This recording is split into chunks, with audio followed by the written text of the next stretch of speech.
तर सर्वात पहिले तर जय श्रीराम भावांना सर्वांना. तर आज मी झगामगा तयार होऊन चाललो होतो कॉलेजला, कारण आमच्या कॉलेजमध्ये आज बाप्पा स्पेशल फेस्टिवल चालू होती आणि आम्हाला पहिलेच खूप उशीर झाला होता कारण की पाणी चालू होतं. तरी पण आम्ही भिजत भिजत कॉलेजमध्ये आलोच. कॉलेजमध्ये येऊन पाहत तर कोणीच दिसत नव्हतं. म्हटलं अरे बेकार, आज काही कार्यक्रम होतच नाही आज, कारण की सकाळपासून पाणी चालू होतं. म्हटलं जाऊन दे, आता काही होणार नाही. म्हणून आम्ही पहिले गेलो, गणपतीचे दर्शन वगैरे घेतलं बऱ्यापैकी. मग एक भेटला आम्हाला, माहित झालंय की सेमिनार हॉलमध्ये सगळे आहेत. मग सेमिनार हॉलमध्ये जाता जाता समजलं की आपले सगळे कार्यक्रम सेमिनार हॉलमध्ये होणार आहे. म्हणलं भारी काम आहे बा आपल्या कॉलेजचं. अरे काहीतरी चांगलं कर जीवनात, नाही जनाची तर मनाची तर ठेव.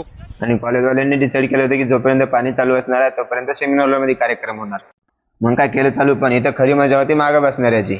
आणि तुम्हाला तर माहिती आहे मागं बसणारे कधी शांत येत नाही, आणि त्यामध्ये मी पण येत होतो. म्हटलं आपल्याला मागं बसल्याशिवाय काही करमत नाही. मागं बसून एवढा धिंगाणा चालू केलता की बेकार बेकारच.